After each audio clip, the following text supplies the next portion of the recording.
Good evening. This is still Tuesday, December 17, 2019.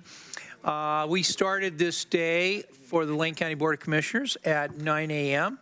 So we have been here long enough to make sure these chairs are nice and warm. We are scheduled this evening to have two things on our agenda. The first is our evening public comment session. And secondly, the commissioner response to public comments. And so without further ado, I'm going to go down the list that Mr. Rickoff has just handed me and just call Wayne Martin up while I give the basic rules here. Come on up. And those basic rules are please give your name, even though I call your name, please give your name, and please tell us where you live. Our vice chair will commence the timer at 3 minutes, and so the green light will go on. And then when there's 1 minute to go, you'll see the yellow light, and that is your cue to wrap up your comments within 1 minute. So without further ado, welcome Reverend Wayne Martin. With all those instructions, I don't see how I can screw up. I don't know. Okay. You've done your work. Yeah, don't say anything. I see that. Thank you for this opportunity. I'm actually feeling kind of conspicuous because I wasn't sure that I came with anything to say. And I was going to be here for a few other homeless advocates who had inspired me to come and just be supportive. I don't see them. Hope there's some here. So therefore, I'll make this light.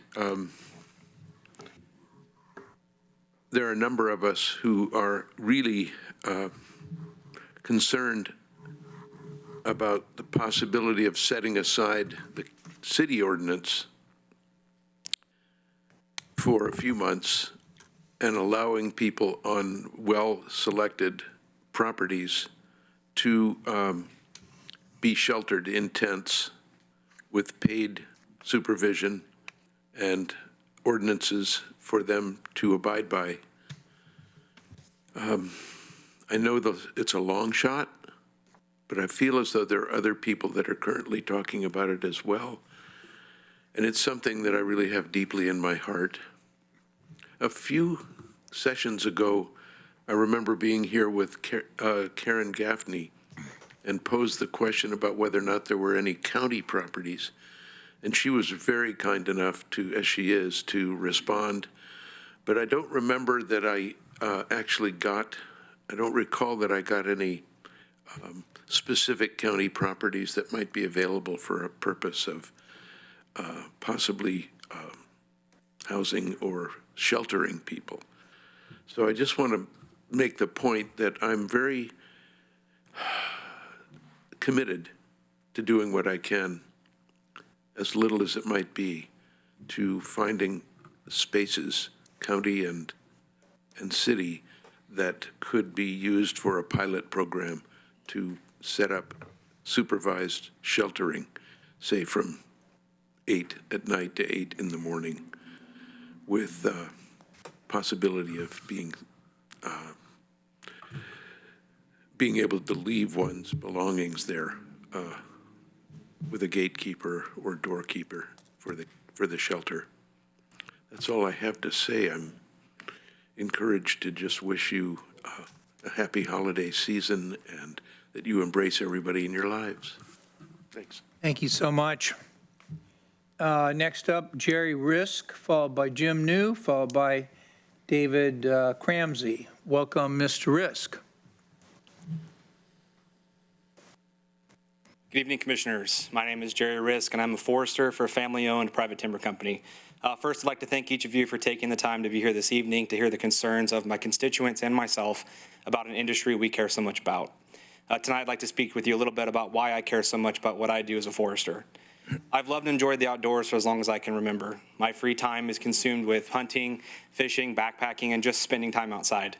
And this love and affection is what compelled me to attend Oregon State University and study natural resources, a degree not typical of someone pursuing a career in the private timber industry. However, by studying natural resources, I was able to learn about all types of natural resources from different disciplines and perspectives, ranging from wildlife conservation to timber management and even forest law and policy. This broad range of natural resource knowledge provides to be an invaluable tool for me every day in my career. My education, coupled with modern science and technology, allows me to make the most informed decisions I possibly can around managing our natural resources.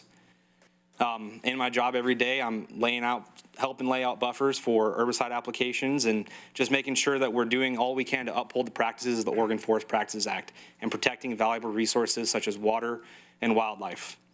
These resources I hold near and dear to my heart because the same streams and rivers we protect are the ones that I fish in. The same forests that we manage are the ones that I hunt and recreate in.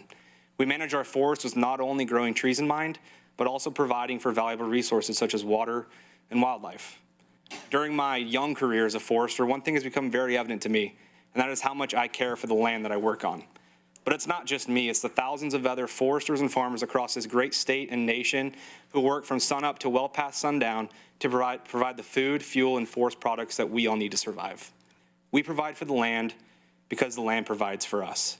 And that means taking the most careful measures today to protect those resources to ensure they're there for us well into the future. Thank you. Thank you so much. Okay, Jim New, followed by David Cramsey. County Commissioners, my name is Jim New. I live in Ward 7. I want to thank the County Commissioners that provided positive and informative discussion about the urgency of developing a county climate action plan at last week's work session. It is hard to believe with all the erratic weather and climate events the world has been experiencing that we have a White House that still forbids the discussion or mention of the words climate change. Until last year, the county, Lane County, referred to sustainable as best practices. It is good to know most of you are in support of mitigating climate change. 350 Eugene had the opportunity to meet with county staff after the county climate action plan work session and came away feeling very positive from staff comments as they looked to enact a county climate action plan and resolution. It was a positive and informative discussion which provided sources of ideas, identifying gaps and successes of other climate action plans and suggestions for outreach. County staff is an experienced consultant with good company and is energetic to set ambitious goals. Staff just needs clear and concise direction from the county commissioners. Resolutions are symbolic gestures, however, a climate action ordinance is a commitment to purpose. Lane County cannot bury its head in the sand or wait for other counties or the state to lead. Lane County is shrinking in size because of climate change. The coastline at Florence is already experiencing the effects of rising seas through erosion and coastal infrastructure decline.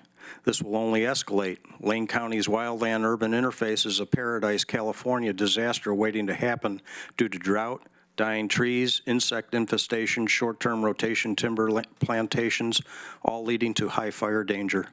Dying Douglas fir trees will eventually decimate the timber industry, reduce carbon sequestration, reduce recreation and tourism, add fire fuels, and increase air pollution. Oregon State and the IPCC predicted non-existent snowpack by 2040 will reduce clean energy from hydroelectric. This will require expanding our integrated resource energy portfolio through offshore wind and onshore wind, rooftop solar, solar farms, and new battery storage technology. I heard commissioners concerned that some of these items are out of the county's responsibility level. Your responsibility level as a Lane County Commissioner is the health and safety of its citizens. Climate change is a county-wide, city-wide, statewide, nationwide, and global problem. Oregon and Lane County will experience an influx of climate refugees from coastal areas and areas of the nation too hot to live. There is no boundary or line in the sand with climate change. What will it take for sound leadership to step forward and lead? Here is your opportunity to start with an aggressive climate action plan ordinance. We are here to help. Thank you. Thank you so much. Mr. Cramsey, please come forward, give your name, and take up to 3 minutes. The yellow light will come on with 1 minute to go. Welcome. Thank you. Dave Cramsey, resident of Veneta, professional forester. I've been working in Lane County for almost 30 years growing trees. So it's the end of the year, and for me, like many others, year end is a time of reflection. Over the past year, numerous issues have been brought before the board. Accompanying with these issues were significant volumes of public comment, delivered with a lot of emotion and fervor, begging the board, you folks, to take action. Many of the commenters were under the belief or perception that somehow the system's broken and that the environment or people are being harmed. More importantly, they look to you as a way to stop the harm. The board approach to these issues was varied, some of which included legal review. Did the county have jurisdiction? Did the county have liability if they made a decision? As a taxpayer, thank you for that careful legal review. But as you're very well aware, and the last commenter just spoke to, the issues are not going to go away. Climate, farming, forestry, water, air quality, wildfire, national forest, land management policies, the discussion is still there. It's occurring at a very broad scale within the state as we speak. They're complex issues with significant societal, economic, and scientific perspectives. But there's good news. Science is the great equalizer. Peer-reviewed science and scientific processes represent the best knowledge that we have available today. Science is not emotional. Science is not opinion. One of the other things that I like to do this year, I like to think about how am I going to be better next year. It's not join the gym. I've tried it, it doesn't work. But one of the things that we can do is try to be better, make resolutions. So my ask for the board is that you make a resolution with yourself or with each other or with the county. Use good science, good economics to make your decisions. Give yourself defense behind those decisions by having good facts to start your process. Thank you. Thank you. And sheet number 2 is arriving. And so next up is Tiffany Monroe. Welcome, Tiffany, or I should say welcome back, Tiffany. You can give your name and where you live and take up to 3 minutes. Good evening, Tiffany Harper Monroe, Lane County Farm Bureau President. I reside in Junction City. Why do we use aerial application? Well, it's not just for herbicides, it's also for nutrients. All of those are used for regulating plant growth, soil health, to control invasive plants, noxious weeds, diseases, and pest infestations. And whether you're an organic farmer, conventional, or forester, any application you do is expensive, and we don't do it unless it is absolutely necessary. So we look for critical thresholds, such as disease detections, insect populations, and this is very much a scientific process that is directly affecting our economics.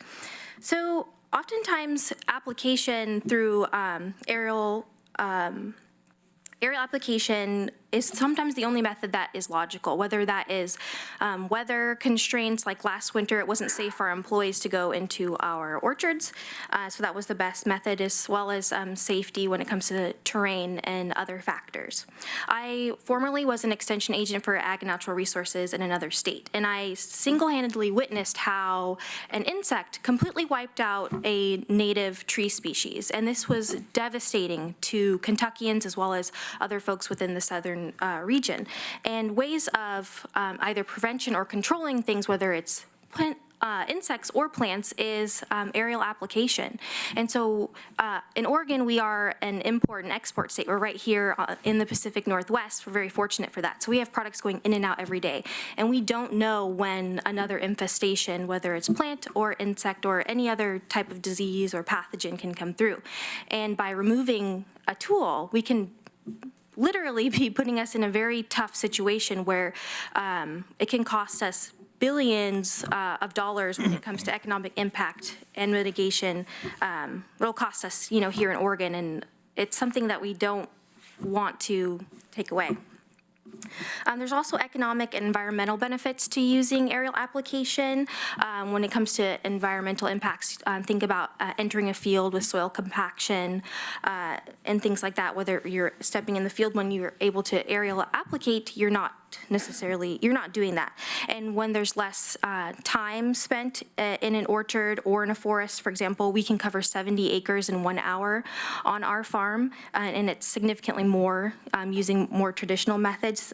We're using a lot less fuel. And when we're talking about impacts as far as emissions and things like that, it's something that we definitely need to consider, and we need more research to identify how that is a benefit.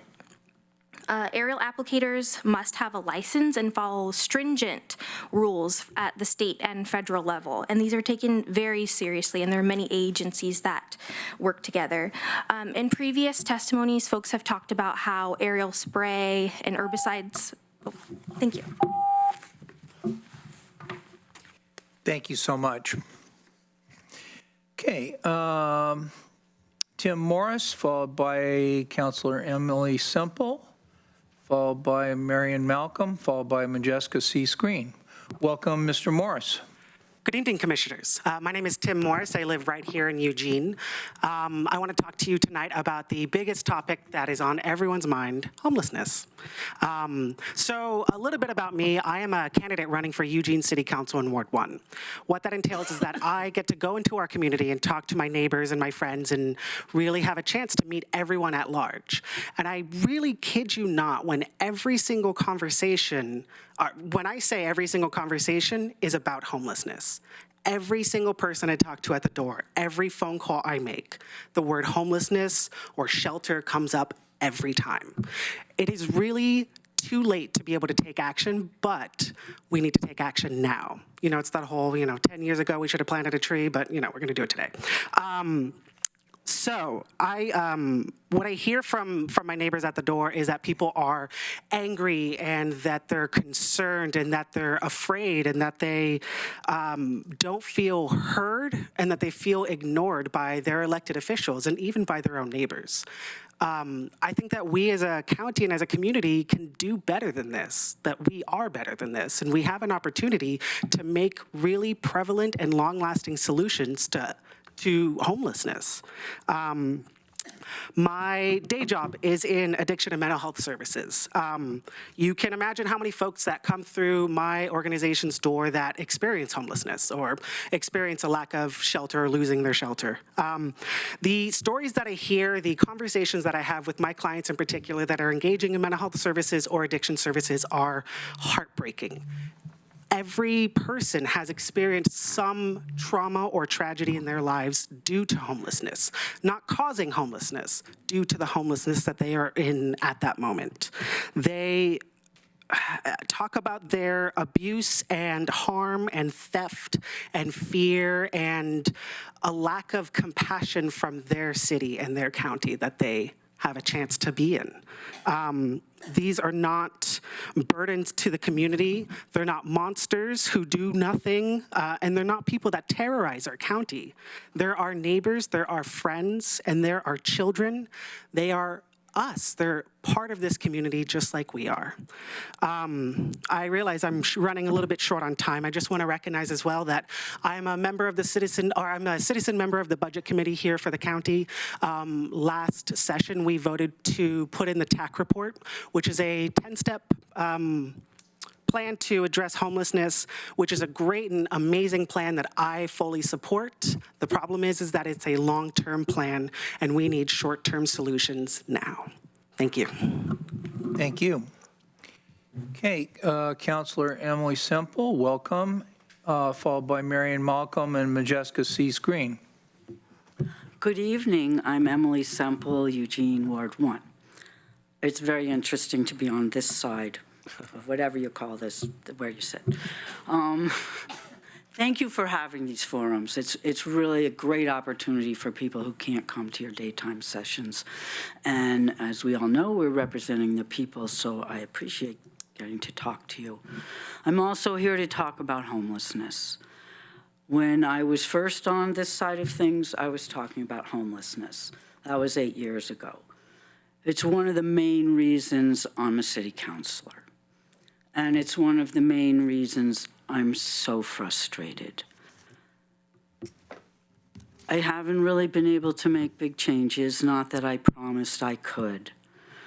But I come up with a lot of ideas, and they don't work. The public doesn't even know about them. They don't get that far along. But it's so hard to believe that in the whole county, or even all of Eugene, there's nowhere where it's legal to lie down and go to sleep. How can we have that be part of where we live? It's inhumane, and it is causing endless problems, both for the unsheltered and the people who are sheltered. Last year, we worked together. We have to do it again. And we have to do it now because it's cold and it's too late. But we still have to do it.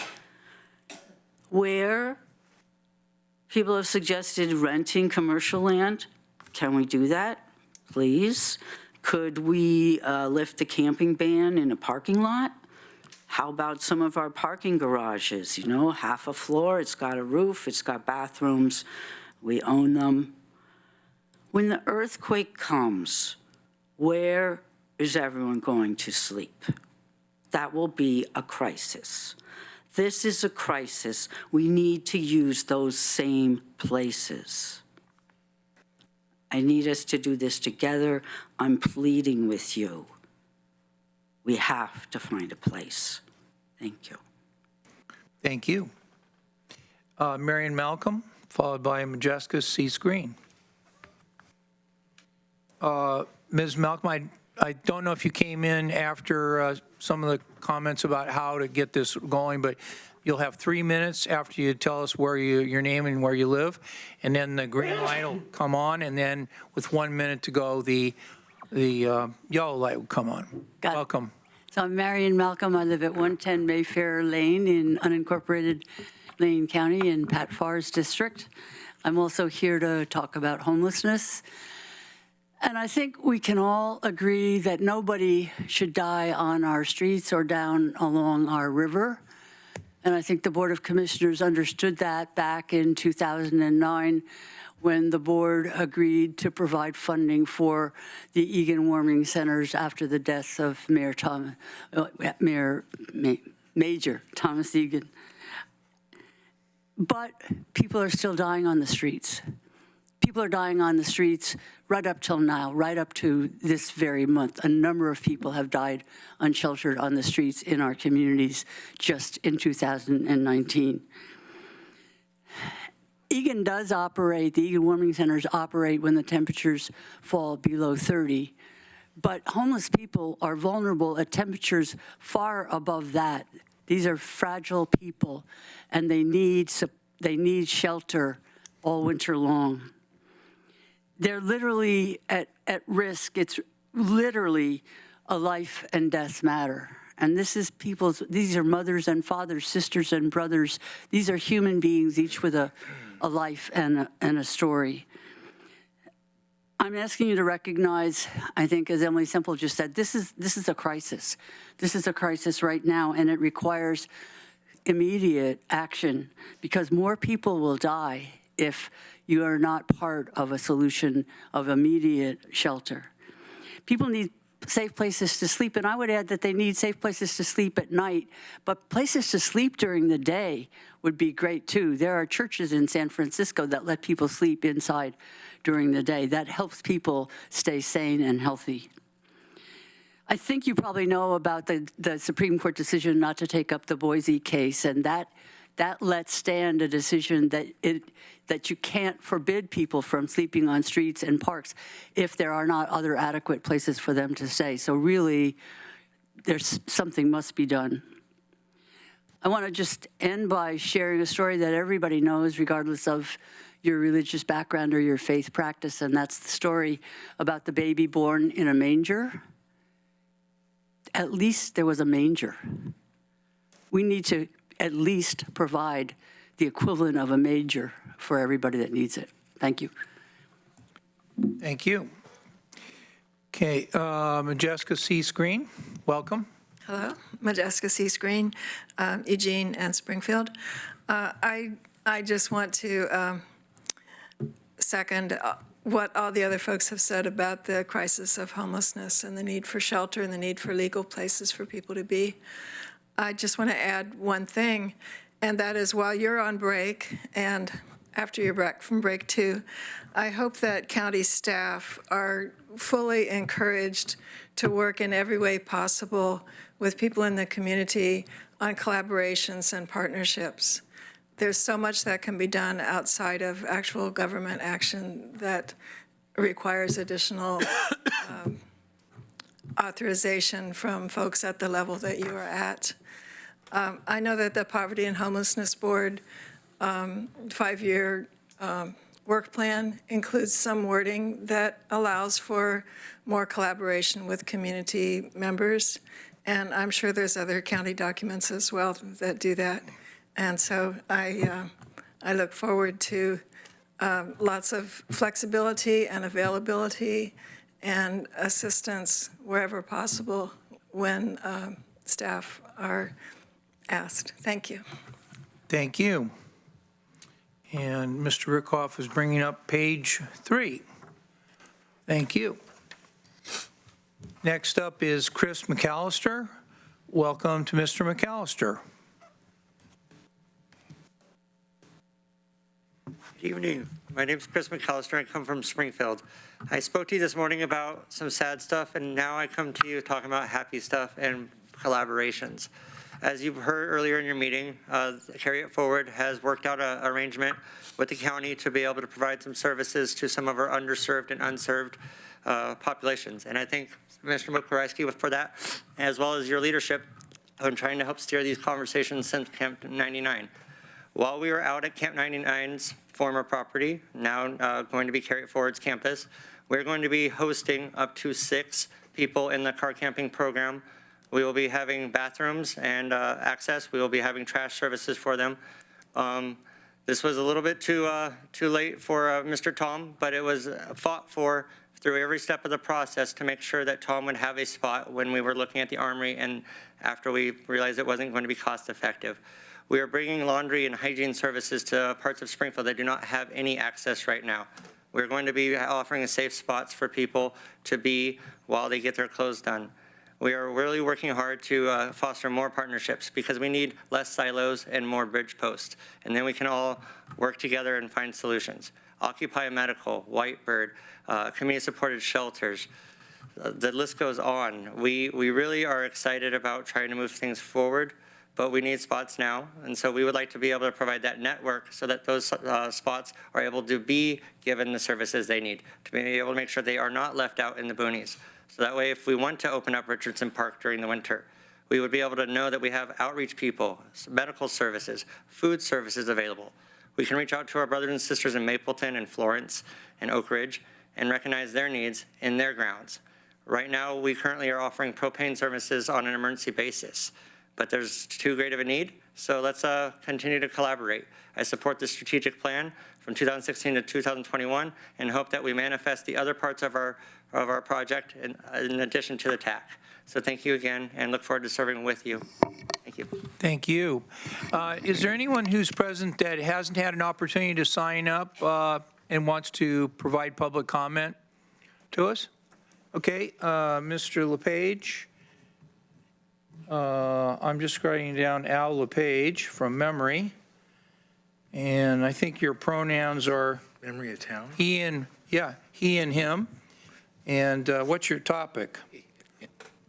I'm going to write this down. So just good government or? Empathy. Empathy, okay. Empathy. And then last but not least, are you for it or against it? You're for it, okay. I believe I'm for it. Okay, Since I so, spoke with empathy to the commission last time. So, Mr. LePage, if you could give us your name and where you live and take up to 3 minutes. Al LePage. I live in Eugene, Oregon, in Chair Sorensen's district. I did not really intend to speak tonight, but it's always so interesting to listen to what everyone has to say about various things. I visited Hyde Park, New York, the home of Roosevelt, Franklin Delano Roosevelt. And I was really moved by the exhibit that was there. I spent 3 hours there, and sometimes I was in tears. I think the greatest gift that Franklin Delano Roosevelt had in his life was polio. And I'll tell you why. Because he suffered a lot. He got very depressed. Unbeknownst to me, he had actually opened up a type of sanatorium for kids with polio. And he just changed. He became overjoyed as a person. And I think polio was a gift to him because it gave him that deep sense of empathy with the American people that he went on to govern, because he knew what pain and suffering really was about. And so I've been a long-distance backpacker a great portion of my life. I've literally walked every inch of the west coast of the United States. Not Highway 101, just, you know, the trail systems that exist, which I've been working on as the director for 25 years on the Oregon Coast Trail. So I know what it's like to be outside. I know what it's like to be in the edges of hypothermia, and I also know what it's like to be in the range of heat exhaustion as well and have to deal with it. So this isn't meant to be a negative thing I'm about to say to the commissioners. But if you were to go outside and just try to survive overnight with whatever you had, even if you just had a sleeping bag and your clothes on, when I've had hypothermia or the edges of hypothermia, I just put all my clothes on and my gloves and my hat, and I get in my sleeping bag when I'm out on the coast just to get warmed up. And I'll also eat like an energy bar to get some internal heat going on. But I'm just thinking, if you were all to go outside and camp, you know, in a sleeping bag, it just might, and I'm not saying this in a negative way, I'm just saying it might actually help develop that type of empathy that would have you realize, wow, this really stinks. And, you know, we really got to move on this. That's all. Kind of like FDR with his polio. And you know what? In the last 19 seconds here, I just want to thank you all for listening to me this year. And it's been an incredibly interesting year for me politically. And I want to just thank you all for your service. So have a good holiday. Thank you so much. Okay, is there anyone else who has not signed up but wishes to make public comment? All right. I mentioned at the beginning of the meeting we were going to have two topics this evening, the first being the public comment, but also now we're going to have our commissioner remonstrance, and for any response to public comments and any other issues or remonstrance. So do any commissioners want to make any comments? Chair Sorensen? Yeah. Could I ask that the administrator be provided a little bit of time maybe to go over some very recent developments relative to some of that's their fine. strategies and provide his response maybe to some of the public comment? Yeah, that would be great. Thank you, Mr. Chair, Commissioners, and to those who came tonight for the public comment, thank you for your time and comments. I shared with the board earlier today that we gave authorization for funding today for an additional 64 beds to be added at our Dusk to Dawn operation that's operated by St. Vincent de Paul on Highway 99. We've been working in partnership with the City of Eugene on this, and our hope is that those costs will be split equally between the City of Eugene and the county, as the city has really been a great partner with us. We have staff that are meeting on a weekly basis from our human services staff at the county and staff throughout the City of Eugene, all the way up to the executive ranks. And we had asked the Eugene city manager and I had asked our staff, had asked St. Vincent de Paul to put forward a proposal for additional beds as we were anticipating the potential needs. We've continued to see each year during the winter more and more individuals that need shelter, and we wanted to avoid a situation that we faced last year where we were in an emergency response type situation, having to move folks from an unsafe and unhealthy situation in downtown to something more structured at Camp 99 and then expand the beds at the Dusk to Dawn operation. So we wanted to try to be a little more proactive this year in that regard, particularly until we open our new low barrier public shelter, which is anticipated to be opened by next fall. So our staffs have been working on this. St. Vincent de Paul has put forward a proposal, and for the county's part, I authorized the county's funding of those additional 64 beds today. Those would go through, I believe, June of 2020. So the number of beds available through St. Vincent de Paul, if and when that moves forward, would be approximately 260 beds. If you look just 2 to 3 years ago, the Dusk to Dawn program is just about 3 years old. So we've gone from 0 beds in that model now and we doubled them from last year to this year, from about 100 to 200, and now we're adding another 64 there. I also want to share with the commissioners that we have identified a location at our Public Works Delta campus at the parking lot. So this is a county-owned property at a portion of our parking lot for 8 car camping spots. This will also be operated by St. Vincent de Paul. But that county-owned parking lot, which is typically for parking for employees and the public who come to access services at the Delta campus, 8 spots will be made available to individuals for car camping through the St. Vincent de Paul car camping program. I also had the opportunity today at a break to communicate with Eric and Faye DeBurr, who run community-supported shelters, and I share with the board that I met with them last week. We've lowered some of the insurance requirements. They've asked for some funding for the fencing, which we've committed, and I asked them today where the 3 Conestoga huts were at.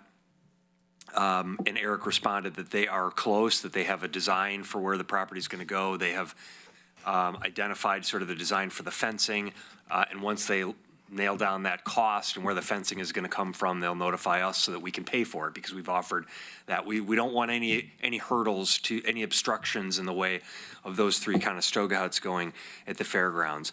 And then possibly additionally, I'll just add on to what Mr. McAllister said. We've spent several months working with Carry It Forward, and we had evaluated the Armory property for various reasons. We identified it was going to cost us nearly $100,000 to put Carry It Forward to allow them to use the Armory facility. And to me, it made no sense that we were going to do that as a temporary measure when the board has now authorized the demolition of that building to develop a new office space for our developmental disabilities folks. So we identified another location, as Mr. McAllister indicated, for Carry It Forward to have office space at no cost at the building, the roughly 1,500 square foot vacant building the county owns on Highway 99, where the Camp 99 was last year.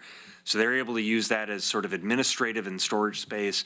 They're also able to use the property, the vacant parking lot property area that is fenced, and we're buying the fencing, so the fencing is taken care of there. They're able to use that both for storage and for up to 6 Conestoga huts. So it's a brief sort of overview, very brief overview of the landscape of things that have just come together in the course of the last few weeks, days, or hours. And I would share that we're doing all of this work because the board has identified housing and shelter as a top priority.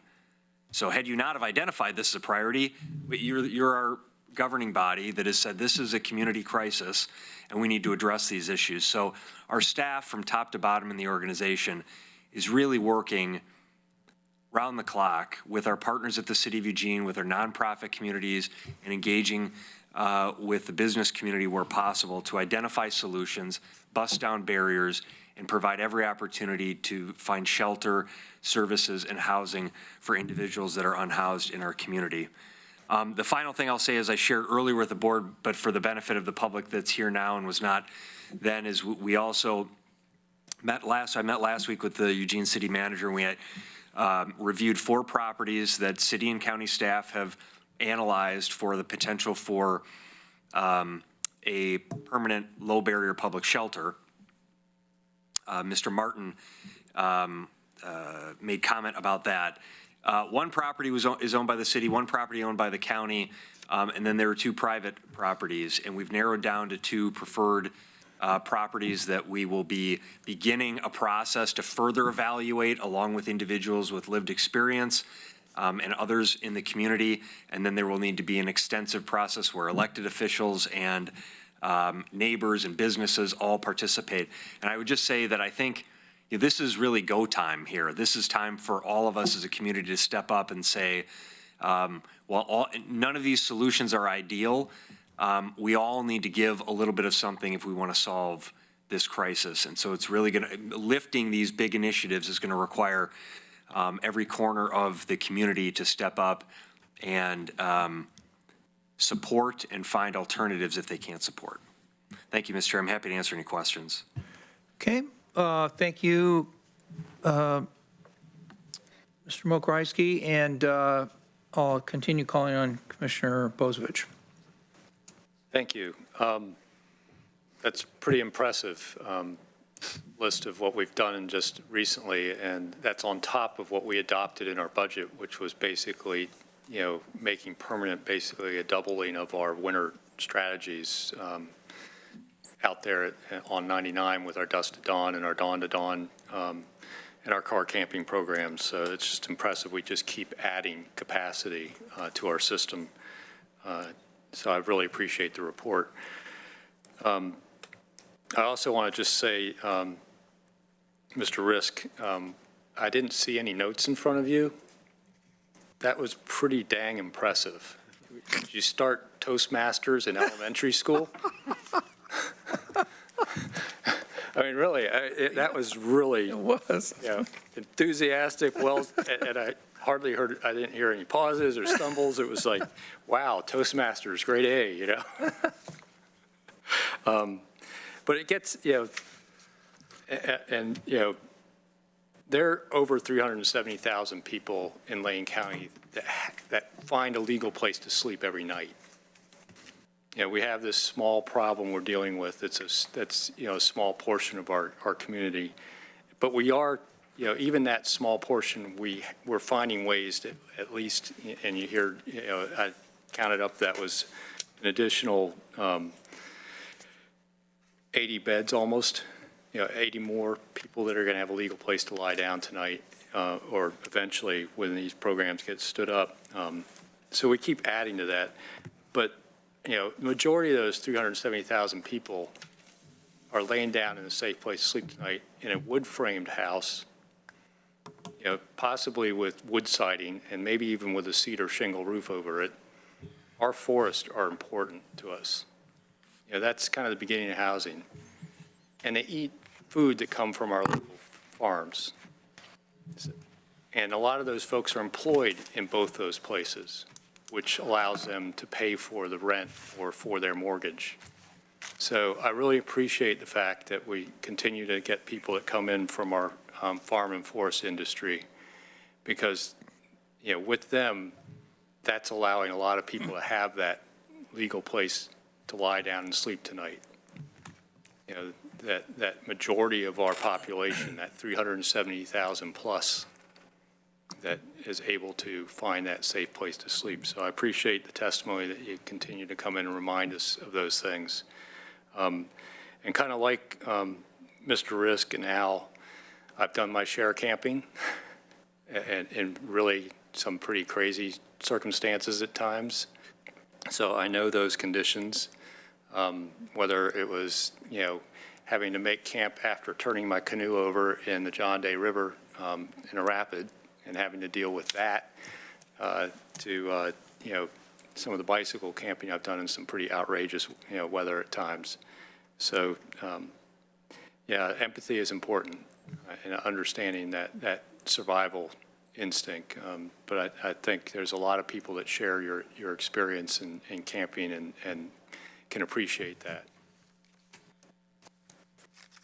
Okay, other commissioners? Commissioner Buck? This is our last public comment session for the year, and I've been very pleased that we were able to do these public comments in the evening because we get so many different people coming out to speak with us at a time that's actually more convenient to you. And I really appreciate everybody's time and effort to come out and speak with us. We get new ideas, we get fresh experiences that I think is really meaningful and valuable to us as a board. It's so important to keep the connection with the public and what you do in your everyday lives. And this is just one small way to do that. But I just want to express my appreciation to each and every one of you that come out from all different walks of life. Thank you, thank you, thank you. And I hope we can continue this on into the next year. I want to address Councilor Semple a little bit because we did have a couple of homelessness advocates speak, and I appreciate your diligence and effort. When we work together with the city, we can leverage so much more together. I look forward to working with the city on an ongoing basis in the coming year and appreciate all the efforts with staff and counselors and the mayor throughout this year as we try to find more and more alternative ways to face our housing crisis. It's one of the biggest issues, in my opinion, that we face in our community. And I want to be able to acknowledge the city's efforts. I look forward to working with the city of Springfield in efforts as well as our rural communities to solve and come up with, just fresh new ideas and way to leverage funding that maybe we haven't been able to do before to solve this issue. It's ongoing, but I'm there with you. The last thing I wanted to touch on was I so appreciate your message, Mr. LePage, on empathy. My dad had polio, and the analogy you made is really poignant because there's nothing like lived experience when it comes to making these kinds of decisions as we do every day up here. Without that lived experience, either expressed by you, the public, or experienced by each of us individually, we have a nice array of people with lots of different kinds of lived experiences up here to make thoughtful, diligent decisions. But I just really appreciate what you had to say. Thank you. Okay, other commissioners want to make any remarks? Commissioner Burney? First, I'd like to thank Dave Cramsey for the reflections. I heard them loud and clear, and I agree. Good science, good economics, let's make rational decisions. And I appreciate the tour you gave me. I learned a lot. And Tiffany, I feel like every time you come up here, it's a continuation of learnings and sort of like a lecture series that just keeps on going. And you just leave the second that buzzer rings. Next time, finish your thought. It's okay. But thank you very much.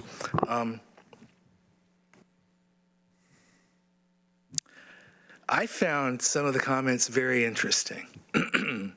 I think it's interesting when a city councilor from Eugene who says she ran on the homeless situation shared with us that she's frustrated because Emily, if I'm saying this correctly, have been frustrated implementing some of the ideas you had to deal with that problem. I would like to say that I hope everyone heard Mr. Mokrahysky's statement today. Those 60 beds we learned about in the last few hours, I believe. He also said, and I agree with him, that this is a community-wide issue. The solution will be community-wide. Part of that is the county empowering some nonprofits and others that are just out there doing their best.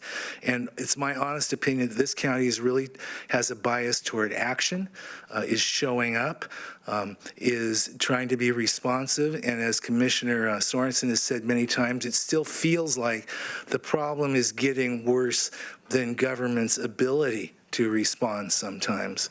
So I think that not only are the activities that Steve mentioned significant, but I think they're also a challenge. I think they're also a challenge for other groups to step up and help along with us. But thank you for that. You know I love your bias for action. I would also like to say, Tim, if he's here, is Timothy here? Well, he had to leave. I think that we all need to learn a little bit more about practicing democracy. And we all need to learn a little bit more about the individuals and the empathy which guided them to even do what we're doing right now at this stage of our lives. The sincerity and integrity I've learned that different commissioners have on different subjects, honestly. But I think what sometimes we have a paucity of is both, not even the political will. It's just like, it takes more than a kumbaya moment of saying this is a terrible problem, which it is, in this case homelessness, and it takes pragmatic, practical, realistic solutions such as this county is trying to engage in, not doing enough, nobody here is satisfied, and a plan, and then generating the resources and political will to move forward. I think you're seeing that in a variety of fronts. And the last thing I'm going to say is, I just want you to know that I'm starting to slowly realize that when my particular term is over, I might not have solved this whole forestry, timber industry, environmental argument, but I think it's a very healthy discussion, and I think that to the degree we can develop common ground and common definitions of what sustainability is, and common agreements around science and economics, which this board is attempting to do, the better off we all will be. So I thank everyone too. It's a continuing discussion. I'm honored to be a part of it. Thank you very much. Okay, Commissioner Farr? Thank you, Mr. Chair. You know, not long ago, I made the motion that created these evening meetings. We talked about it, and I just happened to be the one that made the motion. I'm glad we did this because tonight we heard from some folks that I typically would not hear from in these meetings. Now, we also heard from people who I've heard from lots and lots of times over the course of the last year or so. But it's nice to get different people giving different perspectives because it makes us realize that there are more perspectives in the community that we don't necessarily hear because it's just not convenient to come in the evening. Some people find it convenient in the day, sometimes find it convenient, some people find it convenient both day and evening. You're here tonight because you worked today, I would presume. And thank you for that. One thing that you did point out, and there's something, Mr. Mokrajski, I'm going to direct toward you, the Oregon Forest Practices Act. We hear about that quite a bit, and we heard about it a couple of times tonight. We've never really talked about it much at the Board of County Commissioners, what it means, the provisions that it lays down. And we've also not heard whether or not any one of us commissioners think the Forest Practices Act is inadequate, or if it is adequate. So I'd like to plant the seed for a future work session or a future discussion on the specific Oregon Forest Practices Act as laid out by the legislature. And I'll make a formal request probably in the new year for that, but that's coming. It's time I believe we'll talk about that.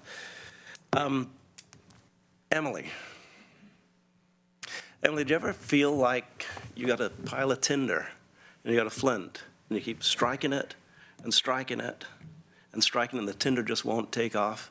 And you blow and you strike it and the tinder won't take off, but every now and then, Emily, you strike it and the tinder does take off. And when you heard Mr. Mokrajski speaking tonight, the tinder took off a little bit tonight. We're talking about how we are finding ways to add beds, even within the constraints that we have, the geographical constraints, the resource constraints. We are finding ways to do it. Are we getting there? No. Are we moving in the direction of? Yes, we are. And Emily, I really want to commend you and encourage your next 4 or 8 years as a city councilor to continue the work that you're doing and continue engaging people the way that you do. You really are stellar. You really do a superb job. And I'm saying that from me to you, and I've told you that before. The last thing I'd like to talk about is sleeping without a roof in a sleeping bag. I've done it. I've done it because I wanted to. I've done it because I had to. And I've done it in mixed company. I'd like to talk about the night of September 26th, 1980. We might remember September 27th, Mount St. Helens blew that day. Well, the night of the 26th, I was sleeping in a sleeping bag under the stars. It was not a nasty night, but it was late in September, so it got kind of cold that night. The person sleeping next to me under the stars was a man called Tom Egan. You may have heard the name Tom Egan. Tom and I were in the in Alpha Company of the 2nd of the 162, and we were on bivouac. It was a National Guard drill over the weekend in the hills up above Cottage Grove. And the next day, Mount St. Helens blew. That's how I remember this very, very specifically. And coincidentally, not coincidentally, but factually, 11 years ago tonight, Tom Egan didn't have a sleeping bag. Tom Egan died, froze to death on the streets of Eugene 11 years ago tonight. So 30 years after he and I slept in a sleeping bag and had camaraderie and got up and pretended we were at war the next day, Tom died. And, you know, Tom has been an incentive for all of us to do things that we may not have done. It has been an incentive to add facilities that may not have been added. None of this would he have acquiesced to if he were alive. That's not what he wanted. Tom was a teacher. Tom wanted people to learn, and Tom wanted people to do things the way he did them, particularly the troops that he was training. Now, Tom died tonight, 11 years ago. And we got up the next morning, and I spoke about this ever so slightly earlier today, but a couple of years prior to him dying, Debbie, my wife, saw him in line at Project Homeless Connect, which was a large effort put together in no small part by Food for Lane County, but other groups that provided services. And it was the first year of Homeless Connect, provided services to homeless people. And Debbie saw Tom Egan there and said, I think I saw Tom Egan at Homeless Connect. And I said, I don't think you did. Well, she had. And if somehow we had been able to do something that night, then maybe things had been different for Tom. But I'm looking over here at Chris McAllister. Chris talks about his friend who passed away this weekend in the elements. People are still dying on the streets, and whatever we can do, we must do to give people dry, safe, warm, and secure shelter. Now, we may not agree with the people's lifestyle. We may think they're lazy bums and they should just get a job. We may think that they are suffering from, they likely are suffering from behavioral health issues or substance issues. But really, whoever they are, they deserve a safe and dry place to sleep. And thank you for the discussion on that tonight, Majeska, and thank you, Tom, and thank you, she left. Marion left already, but the discussion that we have about homelessness and the discussion we have about shelter moves the ball. It may move it slowly, but it is moving the ball. So thank you very much for that. And thanks everyone for being here this evening. Looking forward to another dozen of these next year. Thanks. Thank you very much. Well, let me just say a few things this evening. First of all, thank you to each and every one of you who spoke this evening. We have set up these evening public comment sessions on a regular basis through the next year. So we have them scheduled now, I think 10 throughout the year, maybe only 9, but quite a few. They'll all be on Tuesday evenings following a long board meeting. The downside for us is we're here a long time, but the upside is that we're providing an opportunity for people who would otherwise not come in during the day for a public hearing or a public comment. We've opened this opportunity up as a statement of listening to the community, and I think that part of making good decisions is to listen to a diverse group of people who, on any given night that we hold one of these, come in with a wide range of issues. So first and foremost, I want to thank you for coming in and giving us some of your thoughts. I think secondly, it's a tribute to the Board of Commissioners that all 5 commissioners, every time, I believe every time, there might have been one time when somebody was sick or whatever, but I mean, most of the time, we have 5 commissioners here. And we have 5 commissioners who are listening, and you had to go to the hospital one time. Anyway, so we mostly everybody's been here all the time, and maybe there's a few exceptions, but in general, we've had a lot of evening sessions where people have come in. We've had some that were held outside of Harris Hall over in Springfield at the Willamette Lane Activity Center, and but most of them have been right here, and they've been all well attended. So I think it's really a tribute to the board that we've been able to do this. We didn't do this in prior years, so this is a change in our way we're doing things. So I like it, and I hope we keep doing it, and I hope the commissioners after I'm gone will keep doing it.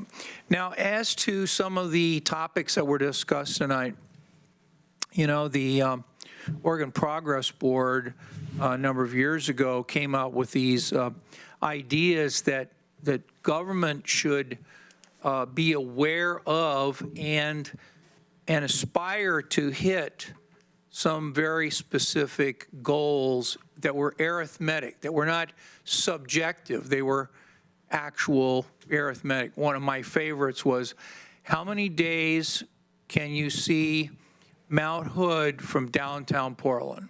Not, we should do better about air pollution, but the Oregon Progress Board set the number of days. Some days it's going to be cloudy, some days it's going to be air pollution, but can we expand the number of days? Can all of us working together expand the number of days? I personally like that because it's getting to what you said, and that is, well, let's have some numerics, let's have some objective criteria by which we make decisions. Now, tonight we've heard a lot about the homeless problem. You know, in a country as rich as ours, it really is mystifying how we can have people that are either injured or even dying because of heat in the summer or because of it being damp and cold and even very cold in the winter, and yet through our various partnerships and efforts, we have not been able to lick that problem. We've never been able to fix it. But one thing that gives me some hope is we are doing things. We are doing more and more things. And I hope it's enough to keep up with the trend.